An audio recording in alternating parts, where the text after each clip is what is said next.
आज आप सभी देख रहे हैं एक अनहोनी। इस कहानी को शेयर किया है प्रभात जी ने। तो चलिए बढ़ते हैं कहानी की ओर। घटना उस समय की है जब मैं अपने गांव में डाकिये का काम किया करता था। आज के ज़माने में जितना महत्व मोबाइल का है उतना ही महत्व उस ज़माने में डाकिया का हुआ करता था, क्योंकि उस ज़माने में ना ही बिजली थी और ना ही मोबाइल थे। तो लोग डाकियों को बहुत ही इज्जत दिया करते थे और साथ ही साथ डाकियों का बहुत ही काम हुआ करता था। हुआ कुछ यूँ था कि दरअसल हमारे गांव के डाक ऑफिस में एक मैं ही डाकिया हुआ करता था, जिसकी वजह से आसपास गांव का सारा भार मुझ पर ही आ गया। और इधर डाक ऑफिस में बहुत सारी चिट्ठियाँ जमा होने लगी, जिस वजह से काफ़ी देर तक घर जा जाकर चिट्ठियाँ पहुँचाने लगा। हालांकि उस समय लोग जल्द ही सो जाया करते थे, लेकिन मैं 2 दिन का काम 1 दिन में ख़त्म कर देता था। तब जाकर के मैं डाक ऑफिस बंद किया करता था। उस समय मुझे डर वर नहीं लगता था, लेकिन मुझे नहीं पता था कि मैं इस घटना से इतना डर जाऊंगा कि मुझे डाके का काम ही छोड़ना पड़ जाएगा।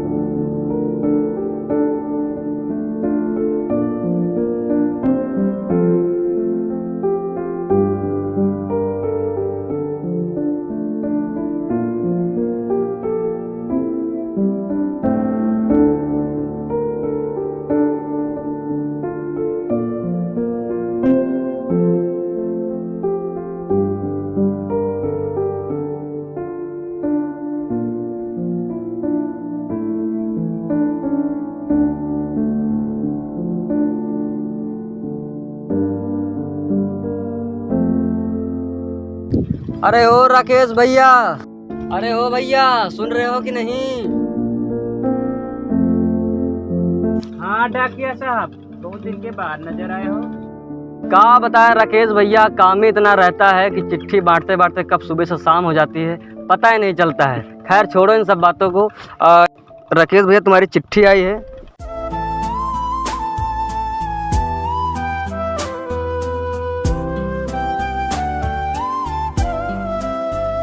ले राकेश भैया अपनी चिट्ठी, हम चलते हैं फिर। हैं बैठ कर पानी पी लो भैया। अरे राकेश भैया, वो कहा है कि काम बहुत ज़्यादा रहता है, तो हम जा रहे हैं, फिर किस दिन पानी पी लेंगे। धन्यवाद।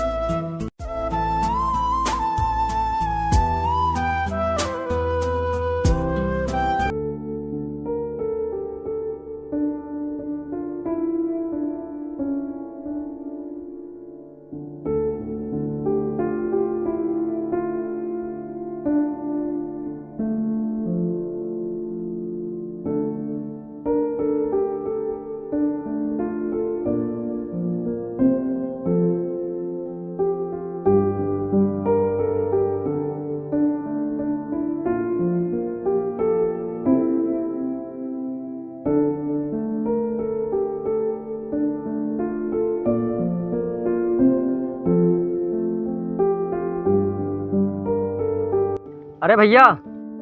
हाँ भैया बताइए। अरे भैया, वो तुम्हारी चिट्ठी आई है ये।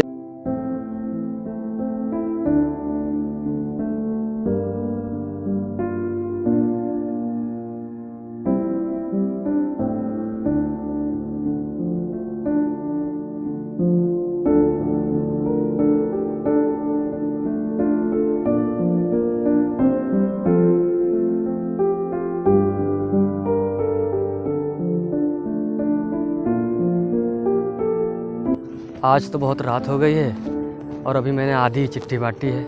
ऐसा करता हूँ, घर जाता हूँ, कल सुबह होते ही निकल लूँगा और बाकी चिट्ठी मैं कल ही दूँगा।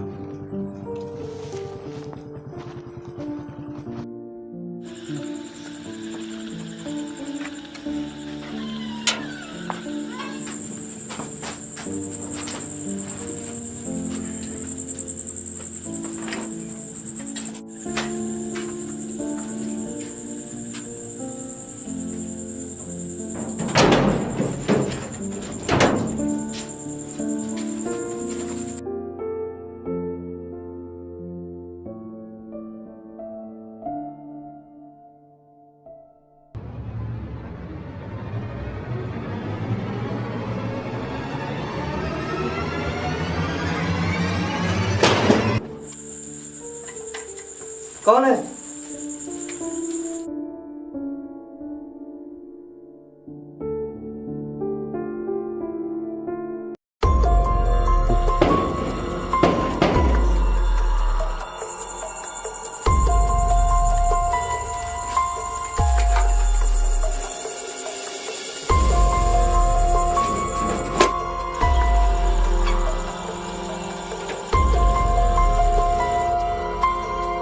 कौन है? कौन है?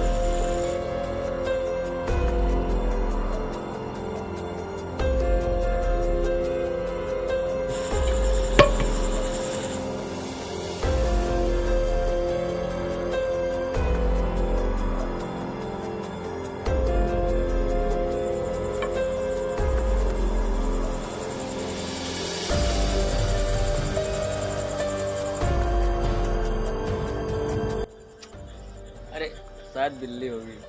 वैसे भी बहुत ज़्यादा रात हो चुकी है, अब मुझे सो जाना चाहिए।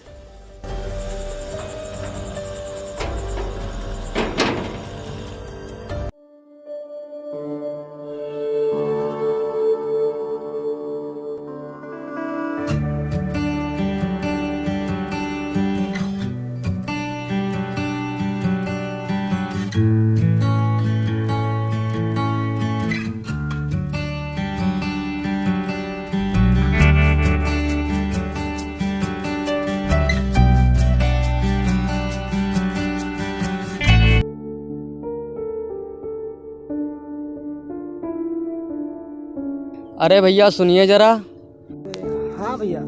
अरे तुम तो भाई डाकिया साहब हो ना, जो गांव में चिट्ठी उट्ठी देना हो। हाँ भैया हम डाकिया ही हैं। अरे भैया कालमपुर जाने का रास्ता यही है का? कालमपुर? हाँ भैया। का भैया वहाँ कुछ काम है का? अरे वहाँ हमको उस गांव में चिट्ठी पहुँचाना था। अरे डाकिया साहब वहाँ तो आपको काफ़ी रात हो जाएगी। हाँ रात तो हो जाएगी क्योंकि बहुत दूर है ना। जरा संभल के आइएगा डाकिया साहब। क्यों कोनो बात है का? नहीं बात कम ना, बाकी हम चलते हैं। ठीक है ठीक भैया। अरे वो हमको कालमपुर जाने के लिए रास्ता तो बताया नहीं है और बाकी घबरा बहुत ज़्यादा रहा था। अरे भैया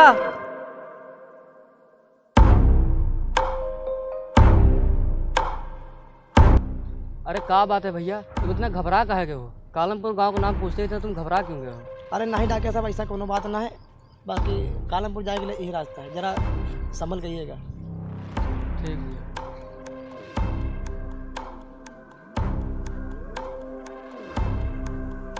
क्या बात है, वो कालमपुर गांव का नाम लेते ही उतना घबरा क्यों गया था? कुछ तो बात है गांव में। खैर छोड़ो, हमको चिट्ठी बांटना है, हम तो लौट आएंगे। आखिर क्या बात है? हमको तो लागत ही डाकिया साहब को कुछ पता नहीं है कालमपुर गांव के बारे में।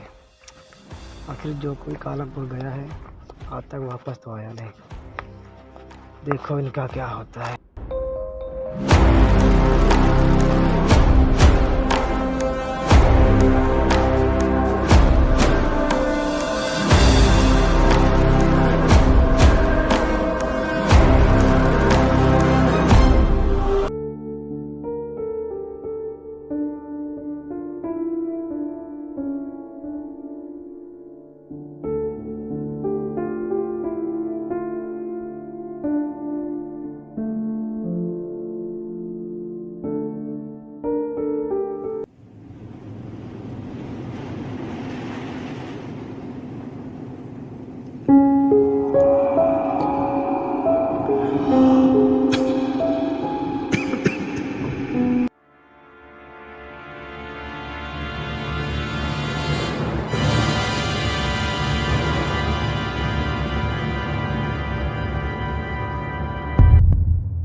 तेरी कैम, इसको भी यहीं पर पंचर होना था।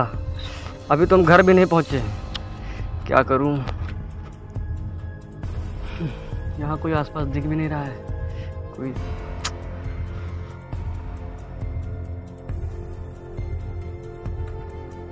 पता नहीं, सुनसान जगह में साइकिल भी हमारी पंचर हो गई। अब देखो कोई मिल जाता तो हम उसके साथ अपने गांव निकल जाते।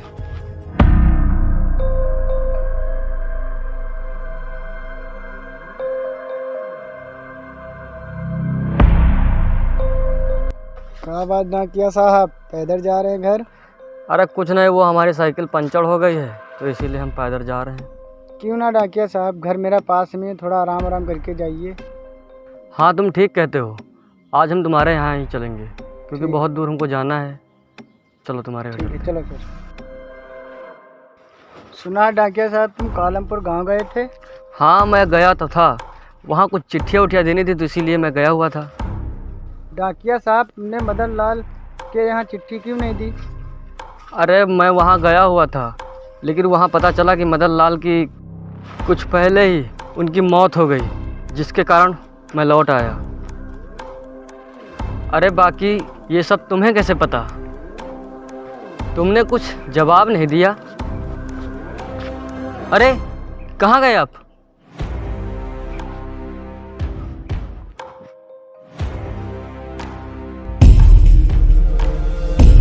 नहीं नहीं नहीं, ऐसा नहीं होता है।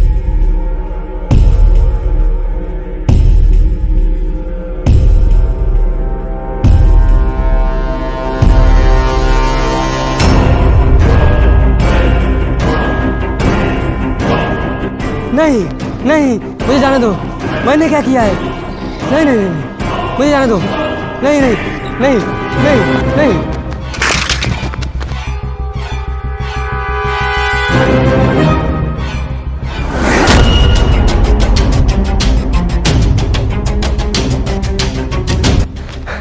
कौन हो तुम?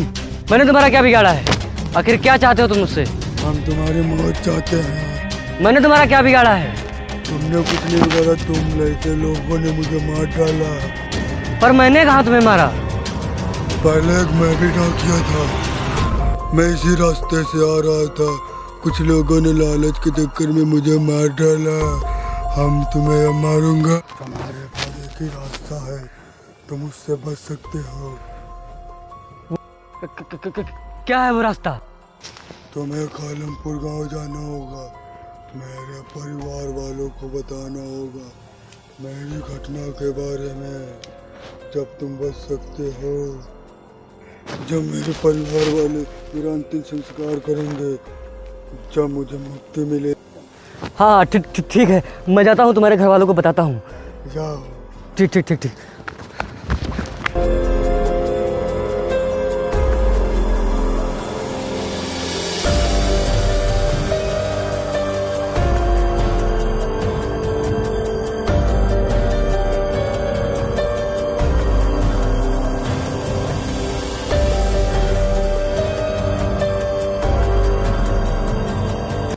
अरे क्या बात है डाकिया साहब, बहुत घबराए हुए लग रहे हो। तुमने उस घटना के बारे में मुझे पहले क्यों नहीं बताया?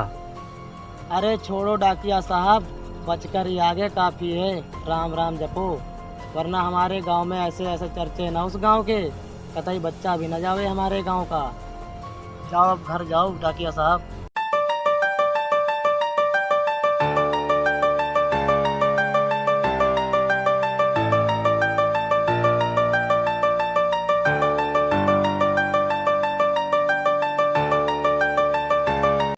तो दोस्तों ये थी हमारी कहानी। मैंने मदन लाल के घर पे जाकर के मदन लाल की घटना के बारे में उनके घर वालों से बताया, तब जाकर के उनके घर वालों ने मदन लाल का अंतिम संस्कार किया, तब जाके मदन लाल की आत्मा को शांति मिली। इधर मैंने डाकिया का काम भी छोड़ दिया था और अपने घर वालों के साथ खुशी खुशी ज़िंदगी बिताने लगा। तो दोस्तों प्रभाज की कहानी ने हमें ये दर्शाया है कि हर आत्मा बुरी नहीं होती और बुरी होने का कारण भी बुरे लोग ही होते हैं। सो है गाइस, हमारी वीडियो आप लोगों को कैसी लगी? गाइस अगर वीडियो अच्छी लगी हो ना तो लाइक करें और शेयर करें, और हाँ कमेंट करना तो बिल्कुल भी ना भूलें। तो गाइस मैं ये बता दूं कि आप लोग चैनल पे हमारे नए हो तो प्लीज़ चैनल को सब्सक्राइब कर लें, जिससे कि आने वाली वीडियो आप तक बहुत जल्द पहुँचे। Thank you.